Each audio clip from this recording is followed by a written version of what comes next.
You're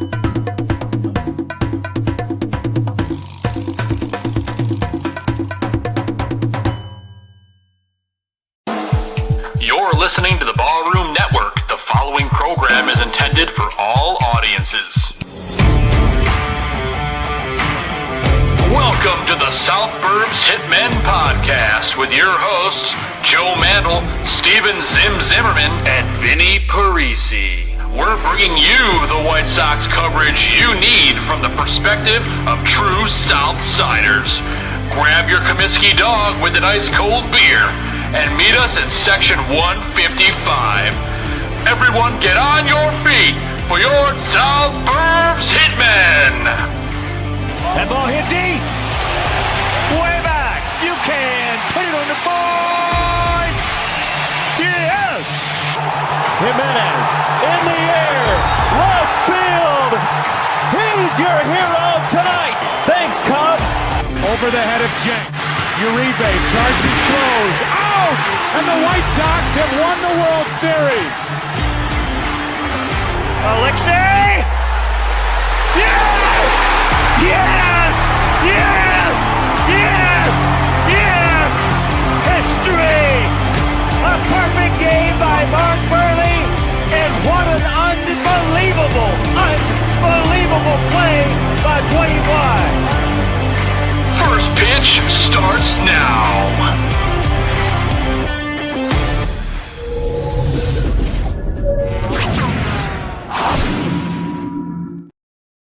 What is going on, everybody, and welcome to a very special emergency edition of South Burbs Hitmen.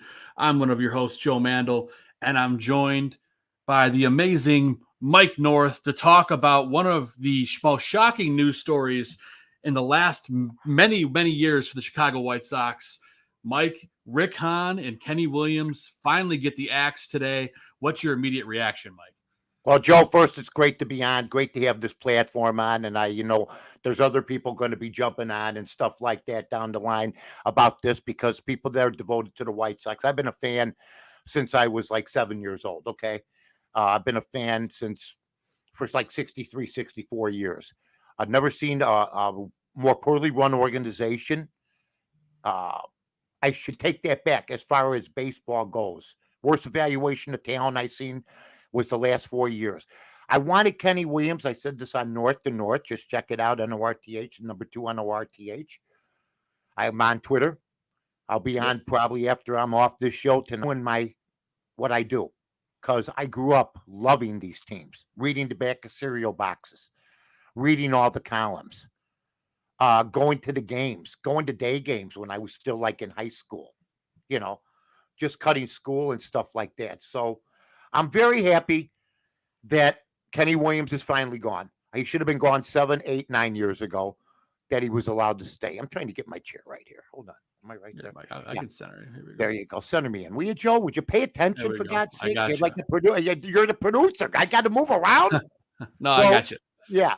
So I just was shocked, first of all.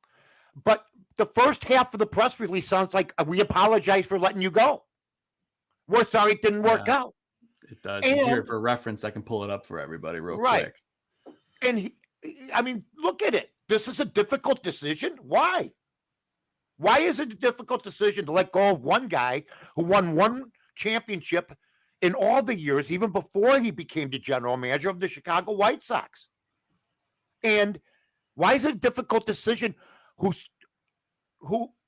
to get rid of another guy who said, I got to do a rebuild, which is GM talk for, I get an automatic 4 to 5 years, and I can Buffalo you. So that's what happened here. But I've been telling Jerry Reinsdorf, and Kenny Williams knows this. Kenny, sorry, it's the way it goes. You had a great run. The crocodile tears ain't coming from here. You had more than an opportunity with the public trust that you ran into the ground. And Kenny Williams and then Jerry says Kenny Williams is like a son to him.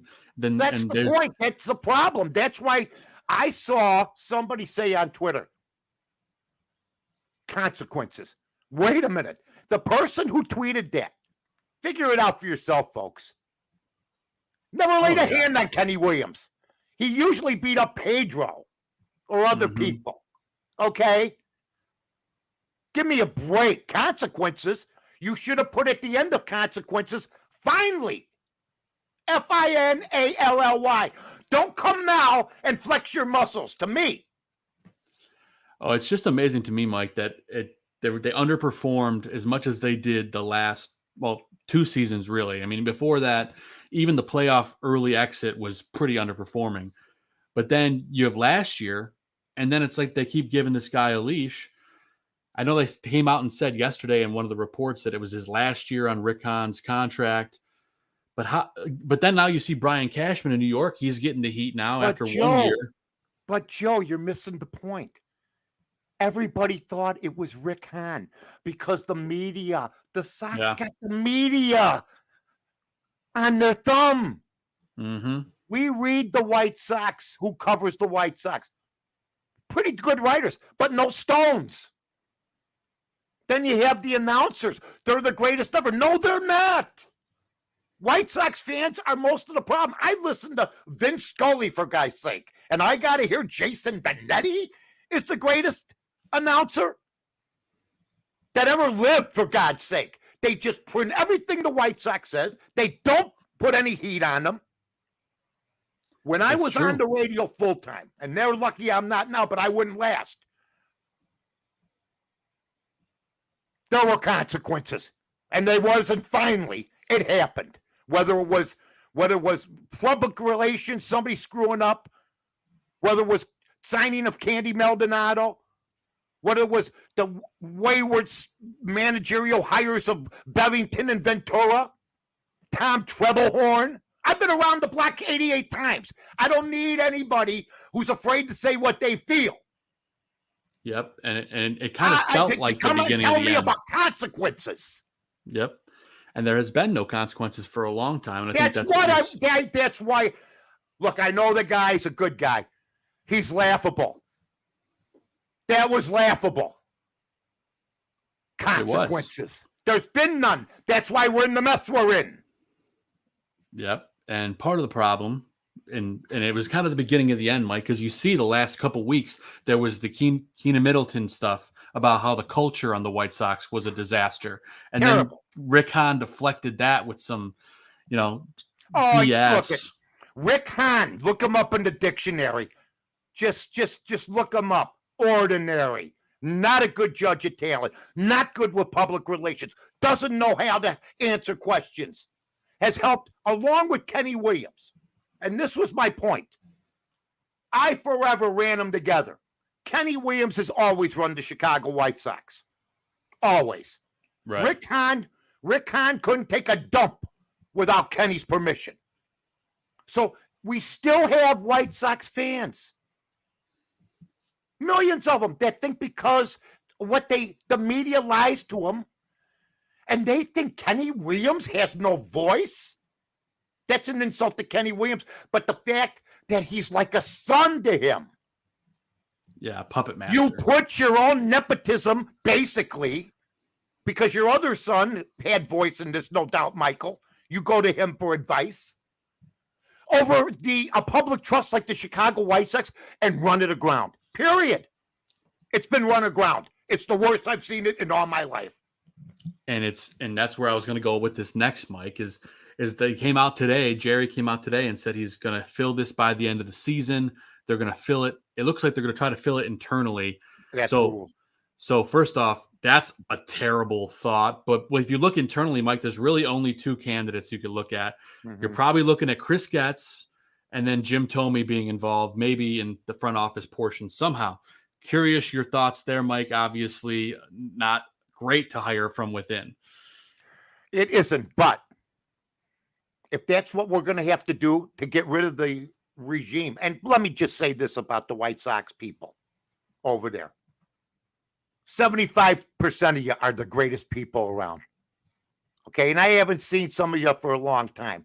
But I know how you feel about me, and you know how I feel about you.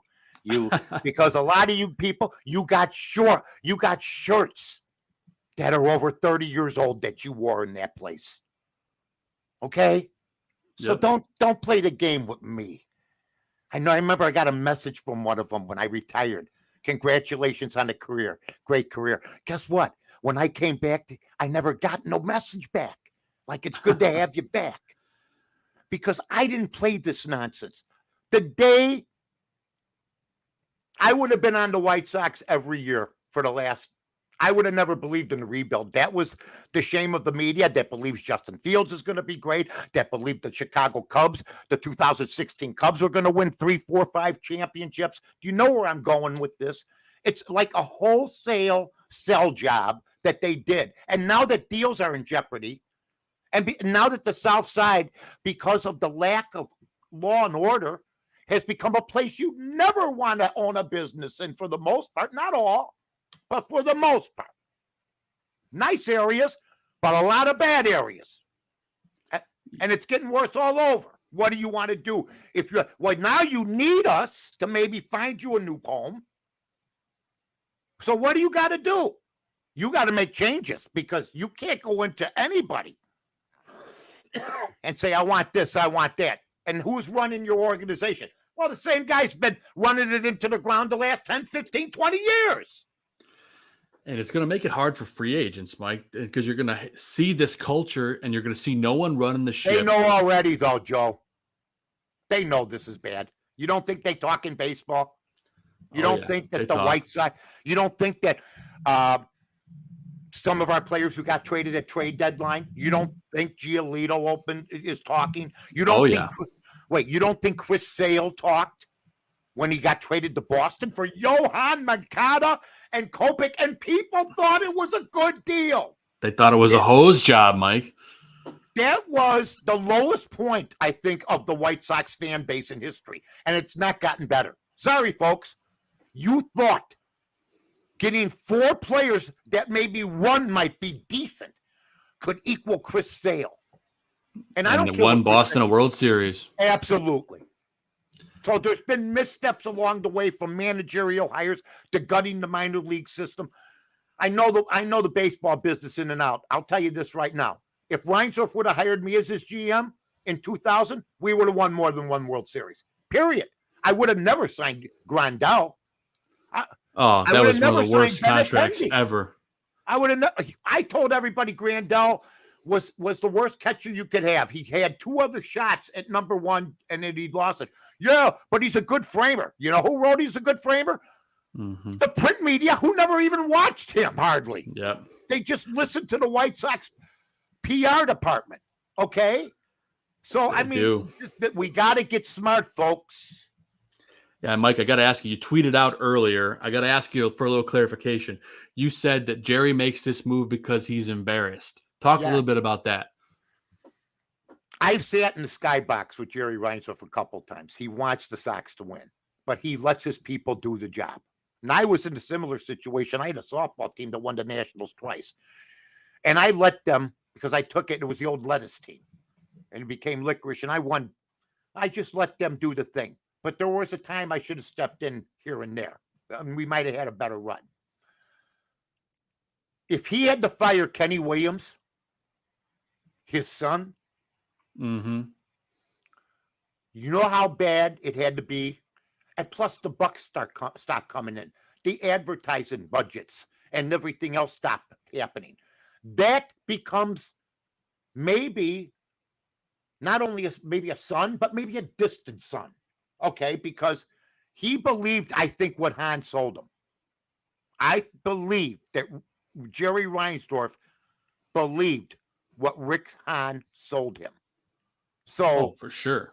Yeah, I believe that him and Kenny engineered this deal. Look, they've had international problems. The ball players aren't tough. The trainers have been under question over the past few years. There's been trouble with one of the trainers back in the day. You had some Tim Anderson baggage off the field that I know about. I don't know if everybody does, but I wouldn't want to be in that situation. If I lived in a basement apartment, I'd look for somewhere to jump. So your mind's not on baseball. It was run like a pirate ship at the end instead of a solid Jerry Reinsdorf type organization, which at least used to seem buttoned down. It doesn't seem that way anymore. It's like everybody's flailing. Everybody is flailing, Mike. And we got a question in the chat from Ron Rupp now. He says, how will the White Sox attract talented replacements? And I think that's a valid question right now. Well, I suggested Theo Epstein. I'll stick to my guns. I'm the guy that told the Cubs not to sell.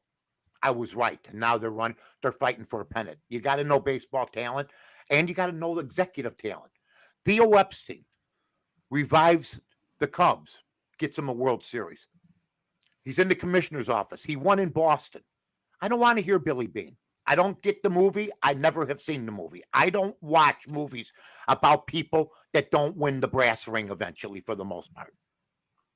Okay, I never got it. Okay, so he's good at judging above average talent. I'm not going to dog the guy, but you never won nothing. I don't want Billy Beane. But if it's Chris Getz, or if it's somebody in the White Sox organization, that's not going to be enough for White Sox fans. We'll live with it, though. Tome, I love Jimmy. I love Jim Tome. As unique a man as I've ever met in my life. He knows the game. I don't know. God bless it. Thing about Chris Getz, except that he was a mediocre ball player, period. He made it to the major leagues. I give him all the credit in the world. But I thought he was going to be a better ball player. And, he was smart enough to see maybe that he wasn't going to be all that. And look what he's done. He got in the right organization at the right time. But I don't believe in this. Is he another guy that's a potential son? I get that vibe too, Mike. Yeah, you can't run this business. You can't. It's too buddy. No, you can't do it. Well, yeah. People are lifelong friends. People have seen their kids born and gone to college that work in that building, and that's been one of the problems. You got to have turnover. Eventually, you got to have turnover. Exactly. I mean, I remember the Atlanta Braves from Bill Bartholomew in 1970 to John Scherholz to now whoever's running them. It's just they keep changing. It's about business. Jerry's about investors, and a lot of people believe Jerry's one of those guys. He wants to keep the carrot in front of everybody. He wants to keep it close. He's been quoted by Jack McDowell saying that. Got to dangle that carrot. Right? Well, there was no carrot. There was no carrot.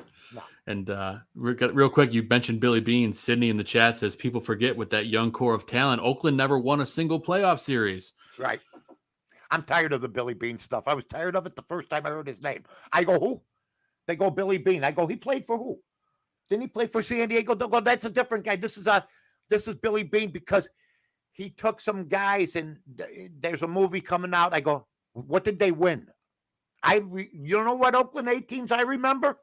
The Rudy Campaneris, Fingers, Reggie Jackson, Gene Tennis teams. Those are the ones I remember owned by Charlie Finley. It's fact, Mike, and and I got to ask you with I'm this winded. whole. I am actually winded right now. That's how. I mean, I don't know if it's ecstasy, agony. I think it's a little bit of both. It's a little bit of both. I think White Sox fans are relieved and also horrified at the same time, Mike. And that's kind of what I wanted to ask you next. Okay. Is, this news today comes after yesterday, where an article from Chicago Business comes out talking about the potential move of this team, that Jerry might want to move them to Nashville, or that there's a potential sale. What does this say about the timing of this announcement today to bounce the attention off of that? Well, if you ever saw the movie Major League, I mean, you wouldn't want to see them take clothes off of Jerry Reinsdorf in the clubhouse like they did of the female owner at the time. And I've always said this, that Jerry Reinsdorf wasn't, I don't think he was put to task enough to put up a winning team. In other words, if he didn't draw a certain amount, I remember telling Jerry Reinsdorf this, I could draw you $2 to $3 million. You should have seen the look on his face. Are you kidding? It was like a no-no, because the rental thing, he's got to pay once it gets to a certain threshold, 2.4, 2.5, something like that. Mm-hmm. But I would have put in, if I was governor of Illinois, on a deal that was and it's a good deal by Jerry Reinsdorf, good for Jerry. I would have put in, you have to have a winning franchise after a certain amount of years, or if you go under 500, you have to pay half half of the fee for the rent and not the taxpayers of the state of Illinois. Then you see some movement. There was nothing holding Jerry Reinsdorf, who didn't have to pay a lot of things. Got that stadium. I don't know about the sports book, what's going on with that. Okay. Yeah. He's going to get some of that from what I understand. And I'm saying to myself, okay, what did you give Chicago? One? You've owned the team since 81, Jerry. Once Just again, one. I'm personal friends with Jerry Reinsdorf, and believe me, I've defended him in the past. At times I've said he was the best owner in Chicago in the 90s with the Bulls. He paid Jordan III. So I can say this because I've said it to him. But you have to have incentives for the owner to win baseball games. And if he finished under 500, I would put it like this. I don't care what you draw. But if you don't finish 500 yearly, like next year, if you don't finish 500, you got to pay half the rent in the deal. If you do finish 500, we'll pick it up for you. You got to incentivize them somehow. They never incentivized anything. It was a sweetheart deal by Jim Thompson, Jerry Reinsdorf. Beautiful deal. He threatened to move the Sox to Tampa, which pissed off Sox fans at him. Took the Sox off. He made a lot of mistakes. And, I mean, they forget about the 2005 World Series on a lot of TV stations. They don't even list it when they list of Chicago sports accomplishments. That's about marketing. And I hear that their minor leagues are understaffed and everything else. So they got to hire a man that isn't going to be beholden to the Reinsdorf family. Or a woman. I don't care anymore. I watch Kenny and Rick. That's enough for me. I don't care what they hire. An outside set of eyes. I hear a 10-year-old with a cigar dangling out of his mouth. I don't care. And 6 years left on that lease, Mike. So I got curious. Do you think there's any smoke where this conversation is coming from? You think it's just well, he's done just this all before. talk? He's done this before. He's bluffed before. I mean, the Bears bluffed. They were going to move to Gary. They don't even know how to bluff right. It's like, we're going to take you out of the largest poker game, Chicago, and we're going to go play. Maybe fish. I remember that whole thing. They try to scare the public, but the public don't care. The White Sox actually made White Sox fans who are very rabid, not give a damn, who believed them and were lied to. I think personally he's more likely to sell than he is to move. What do you think about that, Mike? I think that's a possibility because he always used to tell me between the two things, he'd rather own an NBA team than the baseball team.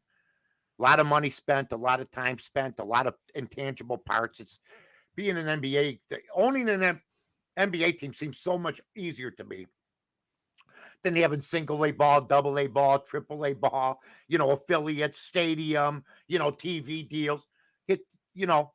It's not the same business it was for Jerry back in 81 when he and Eddie Einhorn brought the deal. It's fact. And this is City good, points out it is. This is good. It is. Come on.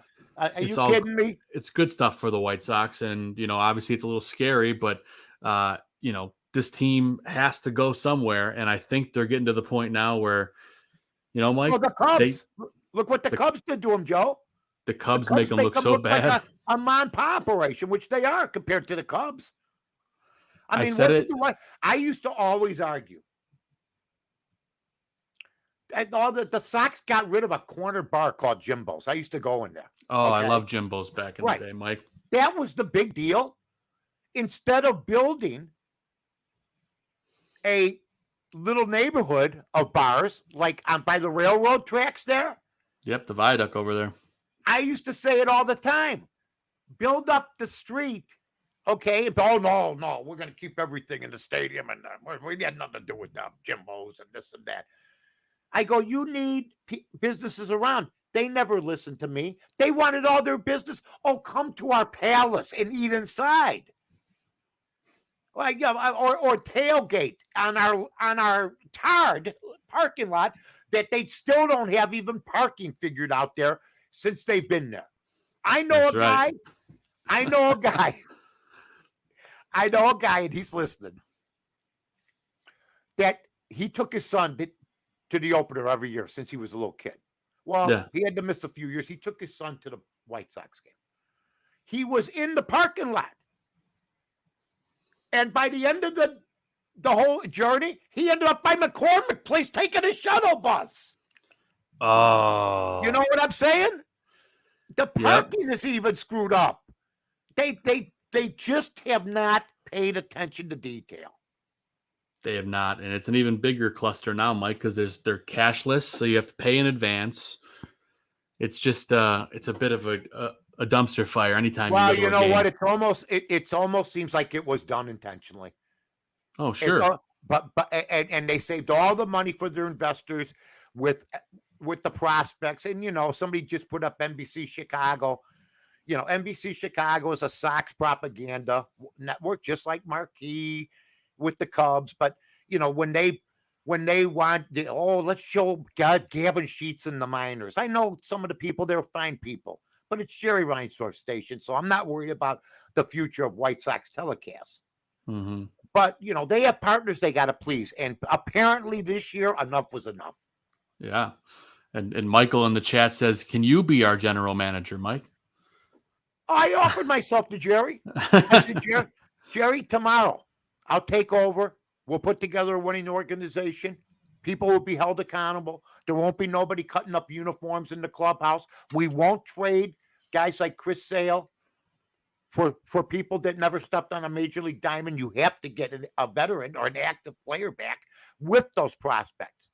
By the way, I want to say something about my buddy, Vinny Parisi, who has stepped aside shortly because this was an emergency thing, and Vinny will be on with you. I just saw him down there, and he says, Vinny had one of the best rants I've heard in a long time, too. He had one of the best rants I've heard in a long time. Vinny's awesome. Yeah. And like me, he's passionate, but the Sox made fools of Vinny. Vinny and I used to argue 4 years ago. You know what I was mad about? I was mad about when we had a 2-time All-Star catcher, McCann. Mm-hmm. He's still playing for Baltimore. They love him over there. He's had some injuries, but he's battled back. Why would you sign Grandel? And they a 2-time All-Star. It was a waste of money. On the tail end of his career. Right. At the tail end of his career. Heavy plotted hitters. Andrew Vaughn, for instance, if you had any kind of baseball development, and people are going, who is this guy? I'll tell you who I am. I saw Nellie Fox play. That's enough. So sit down. Okay? Live. Took an L. Man. Took an L. Yeah, Vaughn's no Nellie Fox. Nellie Fox. I saw Nellie Fox in 61. They traded him in 63, 62. I cried. Okay.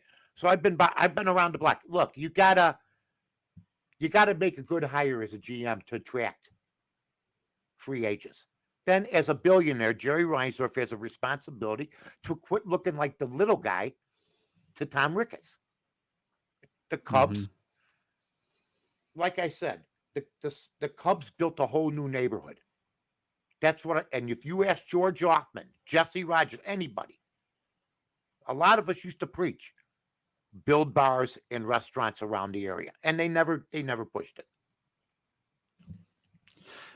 Wrigleyville has flourished, and Bridgeport has been the same for the last 25 years, Mike. Not a single change, except for that little shack on 35th, the hot dog stand. It's got a taco stand. That's it. That's the only thing that changed. I did remotes from Halstead, from the Hickory Pit, back in the day, and from there were small bars that would last 2 years and then move on, and the bars we did the remotes from were like bars my dad drank at in the 60s. They were small, like 20 stool joints, Forte. You go into Wrigleyville. What, do you think there was a bowling alley and all that other stuff and Gallagher's Way? There were railroad tracks where Gallagher's Way was. There was like little coal and oil. There was gas stations.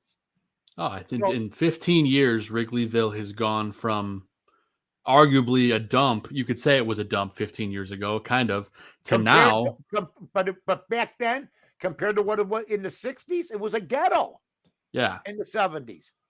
So I know what you're coming from, but it was even worse than that. Oh, I'm sure. We're talking different eras, Mike. I'm sure it's going from ghetto to less ghetto to dump to now it's Wrigleyville's unbelievable now. It's something that, really, Reinsdorf, I'll give Jerry this too. He wanted to move the team to Addison, but at the time, people are going, "Are you out of your mind? That's not going to happen. This is 1981." There's Sox fans that don't have a clue about this, and they lost the vote. So Jerry Reinsdorf was forced to stay there instead of look at another place. Well, and that's the whole reason they built that dome in Tampa, isn't it? Because Jerry wanted to go there. Well, partially. I believe he used it as a bluff tool, which was okay. And they cut the deal, and Thompson looked like a hero, but it was a deal that was heavily loaded for Jerry, and, they've reaped the benefits. They've saved a lot of money in a lot of different ways. Now it's time to pay the piper. You're a billionaire. You're 87 years old. Your son, Michael, might be giving you some good advice. Maybe this is like Rocky Wirtz at the beginning of his deal when he was hanging out with his dad.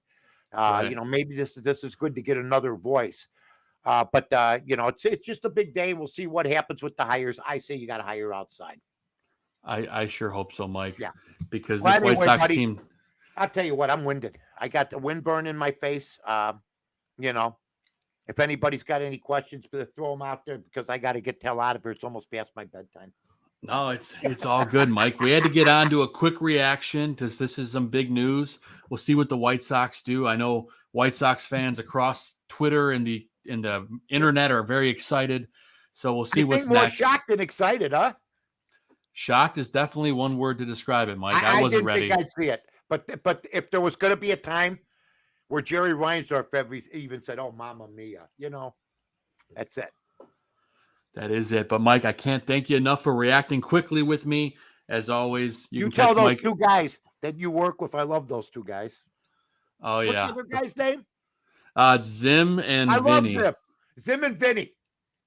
Those two guys couldn't make it tonight. Vinny can't make it either, but he wanted to pop on, but he's a little busy. No, you ain't popping on. You couldn't make it. He loses out, right, Joe? The way Vinny we're talking about? Neither of them could make it, Mike. Vinny, we miss you. Vinny was born with a 5 o'clock shadow. I don't want to start anything. Okay. It's true. I can't deny that. But Joe, thanks, buddy. Appreciate it, Mike. As always, have a great night. Sleep easy. See you later. All right, Mike. We'll see you later. Have a great night. Joe. All right, take care, Mike. All right, White Sox fans. Big day, big news. Hahn, Kenny Williams, gone. That's all I got left to say before we get out of here on this emergency edition of South Burbs Hitmen. I'm Joe Mandel. My guest was Mike North. For Vinny Parisi and Steven Zimmerman, I will see you guys next time. Let us know on Twitter how you're feeling about this. No matter what, as always, let's go White Sox.